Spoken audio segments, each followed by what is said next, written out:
আসসালামু আলাইকুম রহমতুল্লাহ। আপনারা দেখছেন যে এখানে আমাদের দেশে যে মরিচ বলা হয়, এ, লম্বা মরিচগুলা, সেগুলা, আর এটা ফিলফিল হ্যালো, ক্যাপসিকাম বলে থাকি। এটা হচ্ছে গাজর, এটা হচ্ছে আরমুদ ফিজ, এটা হচ্ছে বাগুন, কালা বাগুন আসদ বলি। এটা হচ্ছে আমাদের দেশে খেয়ার শশা, এটা কুচা, এটা আফিন্দি বলি, আর এটা আপিল, এটা আমাদের দেশে জিঞ্জাবির, আদা বলি, রসুন। এভাবে প্রত্যেকটি আমরা, এটা হচ্ছে লেবু, আর এটা হচ্ছে কমলা বা মালটা, কলা। এভাবে আমরা প্রত্যেকটা এখানে 19টা আইটেম দিয়ে থাকি। এই 19টা আইটেমের মধ্যে আলু রয়েছে, তারপরে আমাদের এখানে সামন্দর, বিটরুট, তারপরে এই অনিয়ন, পেঁয়াজ। এভাবে আমরা একটা কার্টুন করে থাকি।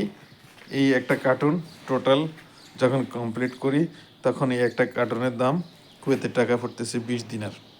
20 দিনের বাংলাদেশে প্রায় চার 4 20 80, প্রায় 8,000 টাকার মতো একটা কার্টুনের মূল্য পড়তেছে।